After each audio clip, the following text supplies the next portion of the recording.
ชิปอันตู้พายตู่พายเพิ่นมาบ่พายมาแล้วมีผู้ชาวอยู่3 คนไปอยู่ไปหาอันตู้พายน่ะโอ้ผู้ชาวมื้อนั้นผู้ชายไม่ใช่พ่อใหญ่นะคือบ่มาหาพ่อใหญ่เนี่ยบ่อันบ่น้อมได้ชวนไปไปหาผู้ชาวน่ะไปแล้วมันบ่มีเวลาได้ไปว่ะคือบ่ให้เขามาพี่ใช่พ่อใหญ่ค่อยให้มาเขาหาหน่อหมอกหน่อไม้มาแกงมาต้มมาหยังอยู่พี่เขาบ่มาใช่บ่พ่อใหญ่บ่หน่อไม้แล้วคันเขามาน่ะค่อยก็ต้มหดไก่พู่นแล้วอ๋อโตต้มไก่ผู้ชาวบ่เห็นดอกเขามาแต่เก่าน่ะเนาะยังต้มด้วยเนาะบ่จักต้มไก่บ่จักพันข้าวปุ้นค่อยถือมาให้เขากินอันนั้นแล้วเว้ากันก็บ่นอนบ่น้อมเจ้าให้ค่อยไปนี่อันเจ้าที่อันนั้นรับต้อนค่อยคืนในไรค่อยว่าเรื่องการไปค่อยไปหาผู้ชาวเจ้าอยากลงชิปเดี๋ยวค่อยสิไปให้ลงกับผู้ชาวนั่นค่อยสิไปแอนไปเว้าไปถามเขาจังซั่นจังซี่นะเว้ากันก็บ่นอนค่อยเจ้าจะเห็นได้ค่อยนั่นขอไก่นั่นตัวนึงในเฮือนเจ้านั่นกับเบียร์นั่นก็บ่ดอกว่าเป็นรางเป็นอันนั้นค่อยอยากได้จัก3-4ป่องกับเฉพาะผู้ชาวนั่นแหละว่าโอ้ยไปค่อยก็บ่มีแหละเพราะว่าบ่มีแล้วก็บ่จำเป็นว่าคันค่อยไปนั่นถามด้วยเบาแหล่ว่าค่อยไปกับเบาแหล่ค่อยเชียร์เท่าไหร่ไปแต่ละเทื่อผู้ขึ้นไปบ่ต่ำล้านเนาะพ่อใหญ่เนาะเชียร์เทื่อ1 2 3ล้านบ่แม่นว่านั่นไปมันได้ใครล่ะบ่ไปแล้วก็บ่ได้ซ้ำจำไปสารวันอีกเนาะพ่อใหญ่เนาะเพ้อมาเว้าซะอีกคล้ายหน้าคล้ายตาอีกโอ้โทรมาหาข่อยได้อยากมาให้ข่อยพากเงินไปให้พี่บ้าข่อยสิพากเงินไปให้เจ้าน่ะข่อยบ่ได้ไหลลงไหลปานนั้นได้เห็นว่าน่ะก็ดี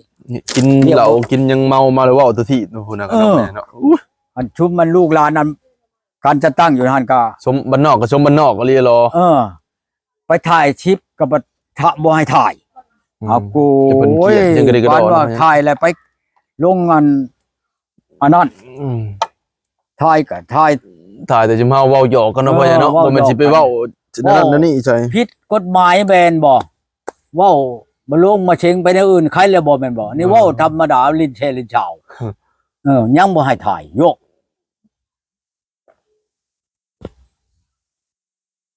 อย่างว่าการจะตั้งแบบไหนสมว่าเล่าถึงมันไกลเล่าถึงจักสิแม่นเล่าหยังมันพูดช้าจังหวะสิโกรธขาต้องเรืองหน่อยพวกมันมากองพวกกันขาตองเหลืองอยู่ผู้ยังใครกว่าหันอีกนี่ขึ้นมาอ้อยค่อยนี่เป็นการจะตั้งได้สาวไสน่ะก็มาเว้าได้มั้ยผู้สาวอยากเว้านำพ่อใหญ่แล้วผู้สาวมาแต่บ้านใดนี่ผู้สาวไสน่ะมาเบิ่งดูโทรมากี่ผู้สาวโทรหาพ่อใหญ่ผู้สาวอยากเว้านำบาดนี่เสร็จบาดนี่เว้ายังได้บาดนี้ผู้สาวบ้านใดเนาะนี่งามมะลินี่บ่อยากได้ผัวบ่ผู้สาวผู้สาวเอ้ยบ่อยากได้ผัวบ่จะได้แล้วผัวเราสร้างเว้าอะไรอยากได้ก็เอาติข่อยก็บ่มีเมียนี่เอากับข่อยนี่สิเอาบ่ผู้สาวโอ้ผู้สาวบ้านใดได้หล่อลีหล่อเนาะนี่เนาะโอ้ยอยากได้เฮ็ดเมียเด้แม่นดอกยามหนาวนี่ผู้สาวอ้วนวันนี้ยามหนาวบ่ได้ห่มผ้าดอกนี่มันลมมาทางไหนเอามันลมมาทางไหนเอาเมียนี่เอาเมียไปบังลมเมียนแล้วรู้แล้วนี่ไหนเป็นหยังบ่มาบ่ได้ปานุสิบ่ผู้ชาวเป็นหยังบ่มาแกงหน่อไม้ให้กินแน่คือมาขี้คุยแท้เขาเฮ็ดให้บ่เวียกจังกะเดียกกะดอแท้หน้าก็ว่าดำแล้วแหละยังว่ามีเวียกอยู่วิเดกเนาะมันดำออกมานามาเผาตะกะหรือว่าย่านว่าผู้บ่าวบ่ให้มาดอกบ่มีผู้บ่าวเด้อบ่อย่างงี้อยู่เบาอันนั้นว่าชาวชั้นสิเอาผัวหรือเอาผัวอยู่101ว่าฉันตุ๊มาไปเว้าได้ยินแต่เจ้าเว้ากับ2คนเลยข่อยบ่รู้เจ้าเราสิฮู้ล้อเราก็อยู่เราก็เป็นคนไทยคือกันเราจังโทรมาบอกข่อยเอานั่นเด้อพังอันนี้กันก็ให้เล่ามาแล้วเอากันข่อยบ่รู้เรื่องให้เราเอากันโลดเพราะว่าเจ้าก็พูดแต่เจ้าข่อยบ่เป็นเจ้าข่อยบ่รู้สิให้เล่าเลยเอาโลดคนสิเอากระเบิ่งคักๆซะก่อนเด้อหาบ่มีเมียคือบ่มีเมียคือข่อยนี่ใครได้ถึกเป็นบ้าน ผัวเขาเช้าว่าฉันอันจะไปเฮ็ดใดเออ โอ้ เสียเปรียบใด เยอะเอาไป ชืบหน้าถามหลังซะก่อนเด้อก่อนสิเอานั่น ถามตัดให้จะเอา เห็นนะว่ามันหล่อหลายแล้วเอาโลดนะโอ้ยมันคนหล่อนี่มันบ่คือคนนั้นขี้ร้ายคือข่อยได้คนขี้ร้ายนี่มันบ่มีผู้เอาก็มันสิยังโชคอยู่เท่าของมึงนี่ เอาพ่อใหญ่แล้วเนาะพ่อใหญ่เนาะ ข่อยนี่บ่เอาคนงามดอกบัดนี้ยันหมู่มากนำ เอาคนขี้ไล่ช่วยก่อย ปาโทเจ้ายังว่าเจ้าขี้ร้ายเนาะโอ้ยกันงามก็ถือว่าอันประมาทหลายให้น้องงามก็ดี จนว่า เด้อหน่อไม้ มาบ่ได้ยากคอนะกับเจ้าน่ะมาแล้วเอาโลดนะสิให้โลด เอาข่อยบ่ได้ไปข่อยบ่ได้ไปแล้วก็พากันตลกมาแน่ โอ้บ่ได้พากได้ข่อยคันบ่แม่นเอามือมาจับดึงเอาออกแต่เงามันนี่บ่ให้ไผได้บ่พากได้ข่อยยานมันบ่ฮอดชะนุกเราก็กินหน่อไม้เป็นคือกันแล้วเทื่อพากมื้อให้เจ้าเรากินแล้วก็แล้วข่อยนั่นบ่ฮอดเจ้าช้ำ อ๋อแล้วบอกว่าให้ข่อยเว้ากับเจ้าเลย บ่จักหน่อยเจ้าสิว่าข่อยตัว เรากินแล้วเราก็บ่บอกแล้วว่าเรากินนั่น บ่ฮอดเจ้าเลยก็แล้วไปบ่พากหรอก ต้องมาเอาเองเลยเนาะพ่อใหญ่เนาะ คันเจ้าที่มาเอาน่ะหน่อไม้นั่นบ่ว่าแต่หน่อมันน่ะก้นเป็นเงาเขาก็สิก้นไปให้ อ๋อตุ๊อีลึกอีลีเนาะพ่อใหญ่ มันเลยนะเพียง ฮะเห็นแล้วบ่ อันก้นฝากมาโลดคนฝาก บ่พากนี่ มาเอาเองแล้วเนาะพ่อใหญ่เนาะ คันว่าตีนฮอดมือถึงแล้วให้โลดสิเอาเบิดกอมันเขาก็สิให้เบิดนี่สิให้มื้อแกงให้กินอีกก็สิมื้อคันมาเอานั่นบ่เป็นแกงก็สิแกง กินไปกินกะเกี่ยวงามเลยเนาะไอ้อะไรใส่ดิมันเห็นใครแก่ เบิ่งเด้อ หน้ามึง ฮะ ถ้ากอกมาหน้ามึงคนละคน คู่มือเด้ไปใช้คู่มือจังบ่ได้ออก ตัวเงินใส่ยังไงหาเสียน้อยสิเบิ่งไม่นะข้างหลัง เฮ็ดลูกบ่ เงิน ลูกเลนบ่แซ่ๆ บ่ตามเจ้าพังไปเนี่ยกะว่ายังอีกจักปีอันจังสิได้เอาผัวนี่เจ้าว่าพังไปก่อนนั่นนะข้อยอยากพังอยากถามเจ้านะลังเทื่อบ่ค่อยบ่มีเงินมีคำปีนั้นปีนี้จะสิเอาผัวนั่นนะลังเทื่อข้อยก็กะเกียมแม่นท้าพอได้ช่อยเจ้าอะนะข้อยก็คนเรื่องคนเคยกันนี่บ่ให้เสียเปรียบเรียบร้อยแล้วคันเจ้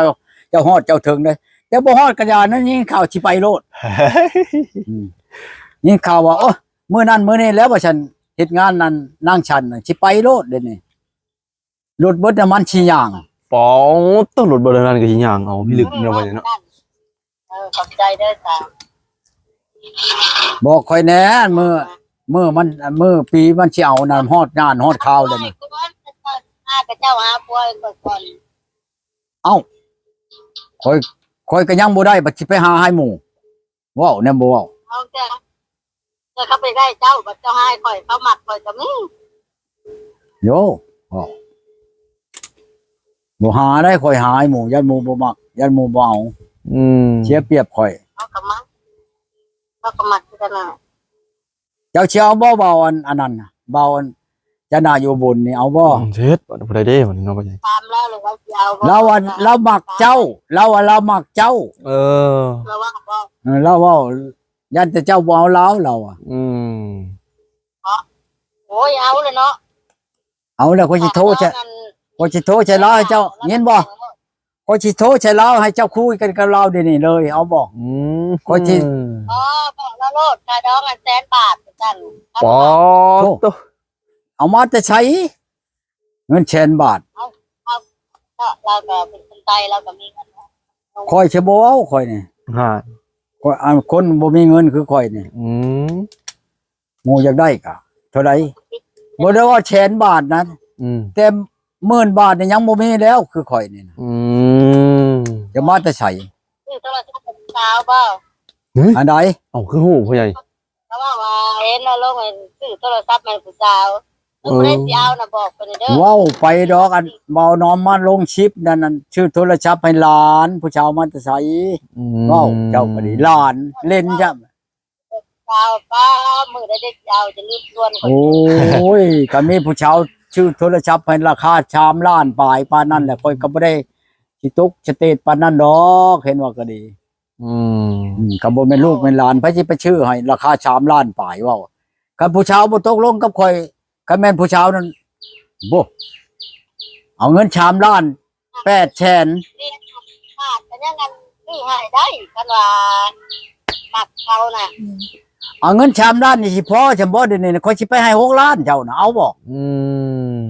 ฮะ ซื้อโทรศัพท์ข่อยบ่ บ่ได้เว้าชื่อทั้งชื่อโทรศัพท์ทั้งสิเอาให้พร้อมเจ้าอยากชื่อหยังก็ชื่อกินโลด ใหญ่เท่าใด เอ้า แสนบาท ห่านเห็นบ่อยากได้ละ100,000 บาท หลาย อัน เนาะ เว้าบ่มักหมู่นะเว้าได้ก็เว้าได้เด้อเนาะ อืม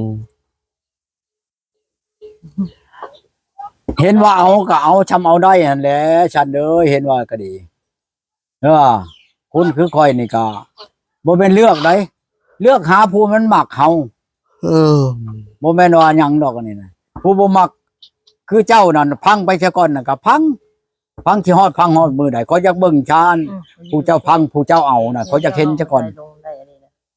คันเอาไว้นี่ก็สิบ่ทันได้ตายดอกข่อยก็ดียังทันได้เห็นอยู่ดอก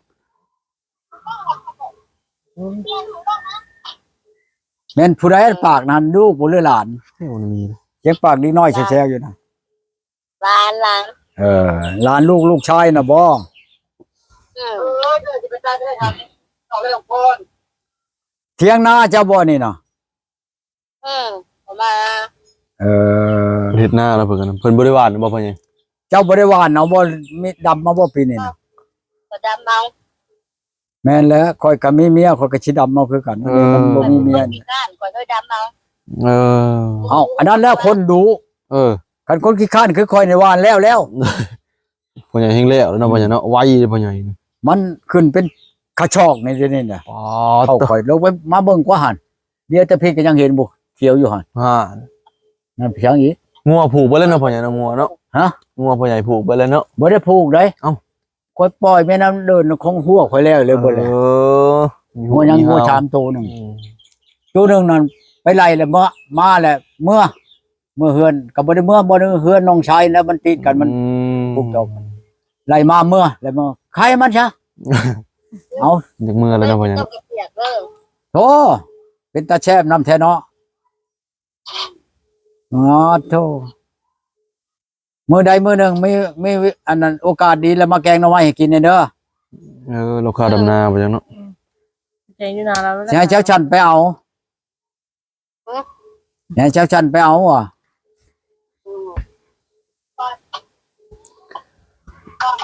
ต้มกระเปียก อืม แต่แซ่บเนาะพ่อใหญ่เนาะ โทรศัพท์โทรศัพท์เสร็จ แตกเลย มากจากโทร เปลี่ยนลายปานใดหั่น ศัพท์แพง 3แสนได้เนาะข่อยอยากไปเปลี่ยนของข่อยหั่นเขาจะได้5แสน มันคนละรุ่นดิมันก่อยมันรุ่นคือกัน เอ้ากระถือก็ตั้งชุงบ่มันยังของข่อยน่ะ ไอ้โพน บ่เอ็มโพนนั่นโต เออ ชื่อครับ อันนี้ข่อยก็ยังบ่ได้ฮู้ชื่อมันนั่นนี่ เจ้ามันยังอันนี้เปิดกาตึก อันนี้ปะ ราคาตึกรุ่งก่อยก็ตึก จังมันยังชื่อมันเจ้าเบิ่งดู เบิ่งข้างหลังมันอยู่แล้ว เบิ่งแกเอาเบิ่งโลดเลย วิว Oppo ยี่ห้อ Oppo พ่อใหญ่ อันนี้ได้ Oppo แบบเดียวกันเลยกับอันนี้ เขาว่ามันดีเขาว่ารุ่นนี้ดีอยู่เขาว่า ลิ้นไวลิ้นยัง Oppo คักอยู่ ราคาแพง ข่อยไปนี่เด้นี่ของข่อยนะอันนี้อัน อืม ตัวอันอยู่กับเจ้านี่นั่นของชนกชื่อบ่แม่นชื่ออันนั้นเราได้นี่ อืม ชื่อมือชองเขาได้บ่แม่นเอาต้นห่างได้นี่นะ มือซองมาไป มือชองอยู่ในตลาดในหมอแปลงอยู่ในตลาด อืม แล้วจะซื้อนะ เขาชื่อเจ็ดแฉน อ๋อ ชื่อแต่โอ้ย3 ปีเลยเนาะเขาชื่อ3-4 ปี พันปลายหมดได้ 4,000 ปลายพู้ยังว่าบ่ดีอยู่ อืม ของข่อยบ่พอ อันนั้นชับ พอพันนะพ่อใหญ่ พันปลายนะ700,000นั่น1,100เนี่ย ไปซื้ออยู่ไทย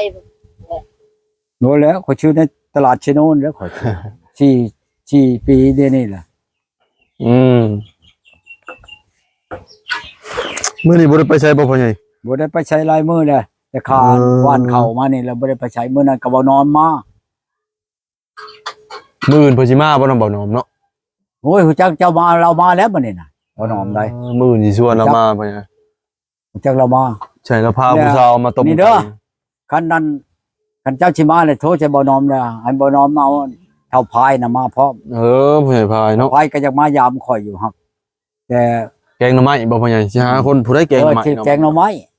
คันบ่าอันเท่าพายก็มาแม่นบ่บ่นอมก็มาแหละ ให้อันฉนุกไปเอาเช้าชั้นเนื้อชั้นสิมาบ่คอยสิเอาข้าวเจ้าอะไรให้เจ้าหุงกินกับอัน หน่อไม้บ่พ่อใหญ่ แกงหน่อไม้หั่นน่ะ บ่แซ่บเด้อพ่อใหญ่เนาะ มาฮอดแล้วเจ้าหุงข้าวแน่บัดนี้แกงหน่อไม้แน่แหละชดกันอยากกิน หมอหุงข้าวมีบ่ อันฮะ มีหมอหุงข้าวบ่ เอาก็มีแล้วหม้อไผก็มีหม้อเชียบไผก็มี หม้อหุงข่อยนั่นบักใหญ่หน้าเช้าพุ่นแหละมีอยู่ในเรือน หม เนี่ อย ใหญ่เนาะพ่อใหญ่จำสิกินเนาะพ่อใหญ่เนาะ ก็หุงเตาไฟยันก็หุงเป็นไปไม่หมอบ่เข้าบ่ทุก มีหม้อเชียบก็มีหน่วยบักใหญ่หนึ่งในเรือนข่อย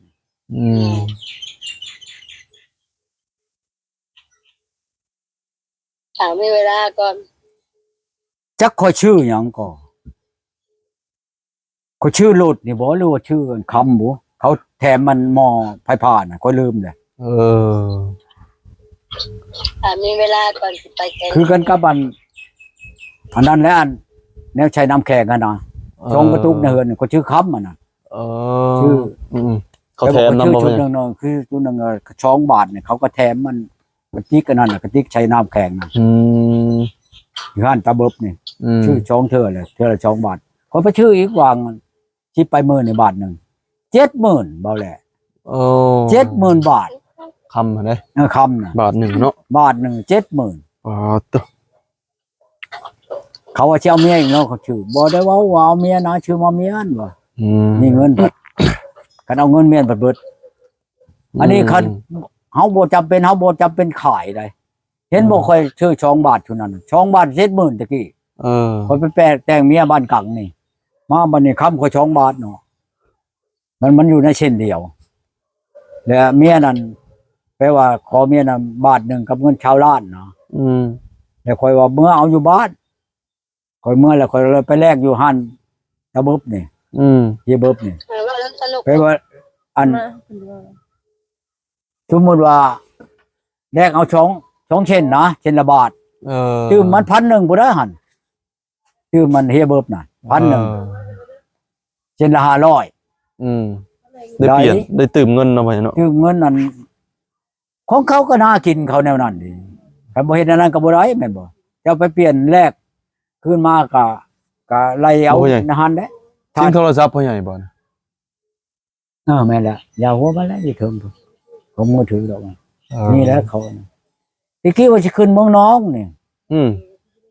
ยามผลมันสิได้ป่ะพ่อใหญ่มันสิบ่ยากพ่อใหญ่ มันเขาเฮ็ดครัวเลยนะหั่น แม่นเนาะหิครัวดิน เฮ็ เนาะ ดครัวแล้วครัวแล้วในบ่อนเฮาความไปให้เขาเฮ็ดผักกระตาดใช่ไหมเฮ็ดครัวเขาปะยังเลยเดี๋ยวนี้ไปสบายมาได้แล้วนี่จังว่าจะไปนี่ไปมีเวียกดอกมีกิจธุระนี่จักหน่อยออกไปเพราะบ้านนั่นแหละเพิ่นว่ากันเจ้าขึ้นมานี่กันว่าได้ตามความหมายคอยต้องการกับเจ้านั่นผู้เช้านั้นเขาสิเอาให้ในบ้านในโลดเพิ่นว่าได้บ้านเพิ่นบ่ให้เจ้าไปแอนไปลบดอกเขาสิบอกโลดเอาเมื่อพร้อมโลดก็ได้ว่าซั่นน่ะแต่เขาของแม่นกันว่าเพิ่นเงินบัดอันที่แนวสิไปเอาให้น่ะบัดบ่แม่นเจ้าล้านว่าเงินมหาศาลพุ่นมันน้อยของว้าวอ่ะแน่นั่นดอกยังไม่ได้ไปยังถาม จะได้มีโอกาสขึ้นอยู่บ่พ่อใหญ่บัดนี้สิมีโอกาสขึ้นอีกอยู่บ่ มีนั่นแล้วพุ่งมาชูนี่ก็ไปแล้วขึ้นไปแล้ว ก็ถ่าอยู่เนาะอยู่พุ่นกันเนาะ ผู้ชีวาชูบทยังอยู่ไกลนะ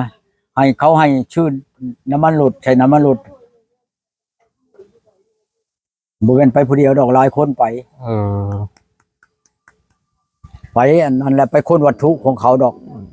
เขาอยู่ในบ้านเขานั่นแหละวัตถุนั่น ที่โมงเนาะพ่อใหญ่เนาะ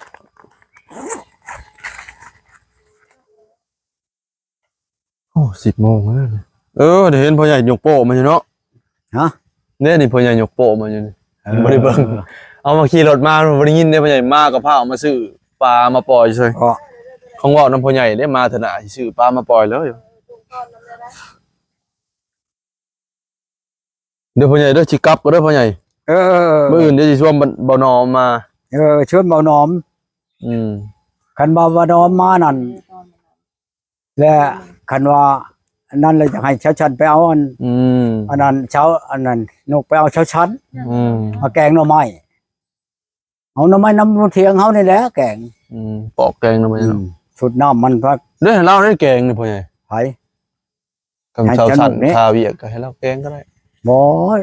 เราก็บ่ได้ค่าพอปานใดดอก แต่เท่าได้มื้อหาเขาออกไปหน้ามื้อนี่ เราค่ะ เช้าชันนั่น เรามือมาแล้วแซงเรา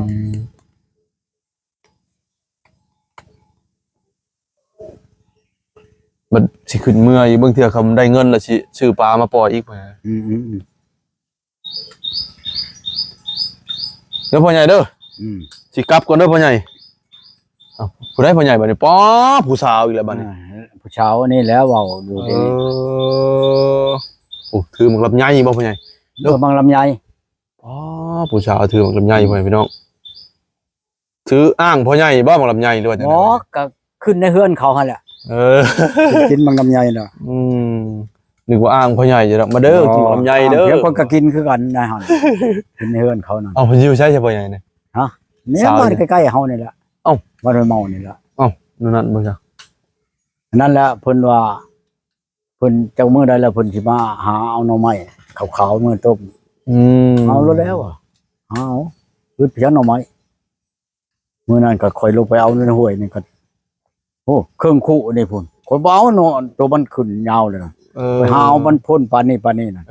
ตัวมันยาวแหละมันเป็นลำใช่เนาะพ่อใหญ่เนาะพอได้อันนั้นพอมันบ่ตาย ปะ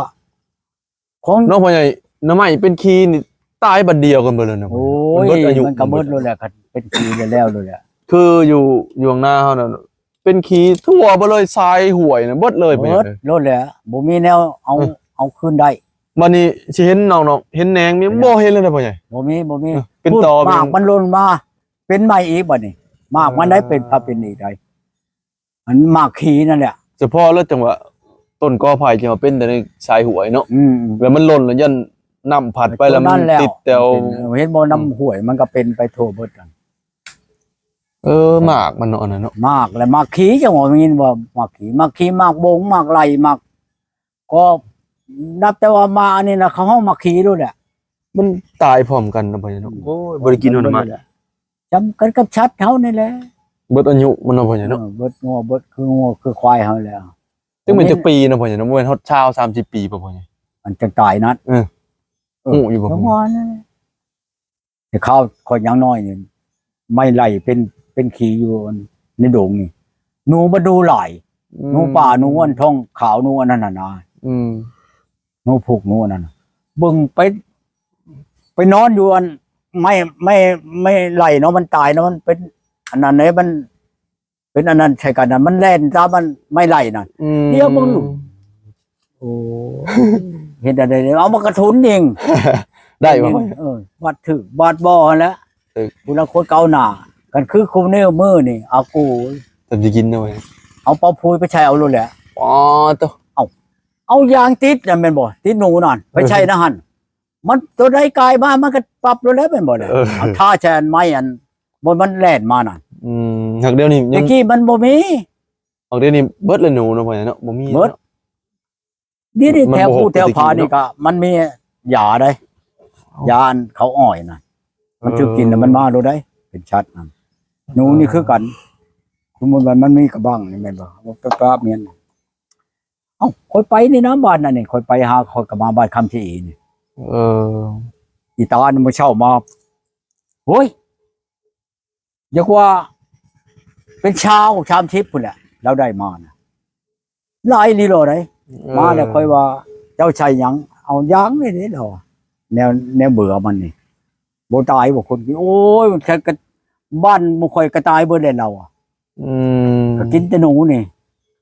ก็พอชื่อใด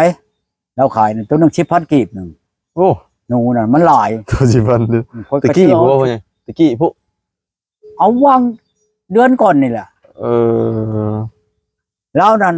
ได้อยู่มื้อละแสน2แสนบ่ขาดจักมื้ออันแต่เราขายหนูน่ะทุกมันถ่าเอาหนูในเฮือนเราน่ะก็2-3คนพุ่น เออ แล้วมื้อได้ฮอด3 40ก็มีแล้วหนูน่ะ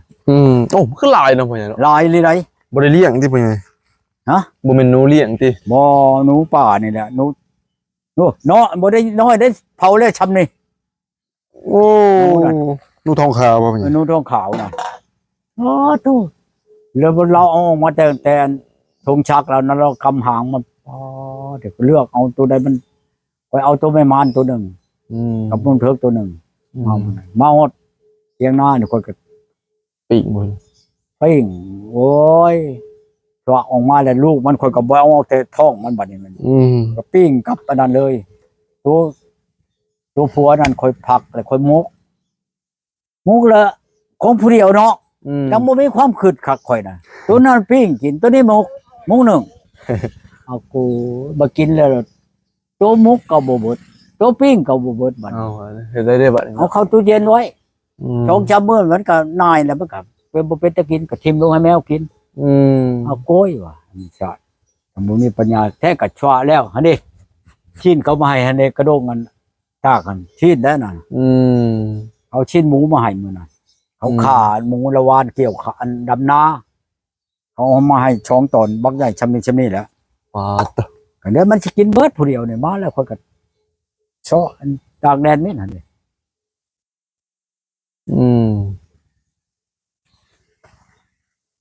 เอ้ามีแต่ทำนี่เนาะพ่อใหญ่เนาะมื้ออื่นเดี๋ยวสิชวน ชวนบ่น้องมาเด้อมื้อเด้อ ชวนอันนั้น ชวนเจ้าชวนมาเราก็มาแล้วบ่น้องมันบ่ยากดอก กับชวนพ่อใหญ่ มา พาย ผู้เดียวมื้อนั้นน่ะ พ่อใหญ่พายมาแต่ต้นแล้วบ่จ้ะพ่อใหญ่ ไผ พ่อใหญ่พายนั่นน่ะ โอ้ยเฮิงแล้ว เป็นเดือนแล้ว มาแล้วเจ็บกระเพาะเด้บัดนี้ไปใช้ก็บ่ได้กินหยังก็บ่ได้กินบ่ได้กินเหล้าได้เด้นี่ กินเหล้าบ่ได้ กินเหล้าบ่ได้แล้ว มันเจ็บกระเพาะโอ้ยจะทูแล้วอ่ะ บ่ฮู้ กระเพาะมันบ่ขึ้นแล้วมัน เราเฮ็ดเวียกหลายเนาะ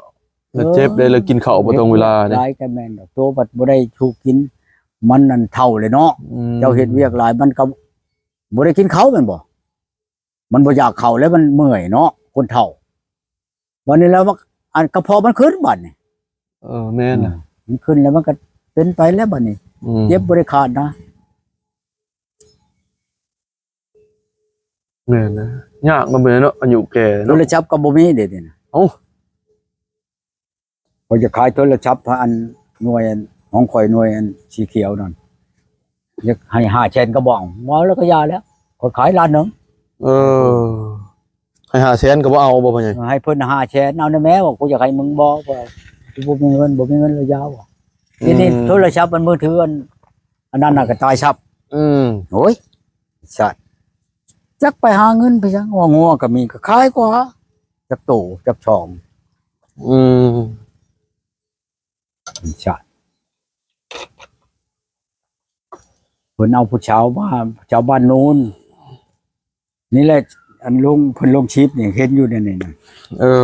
เห็นเพิ่นแอนกับผู้ชาวอยู่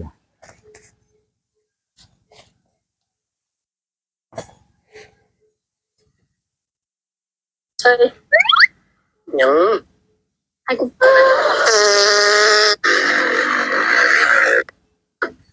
เพิ่นแอนกับผู้สาวจะบ่พ่อใหญ่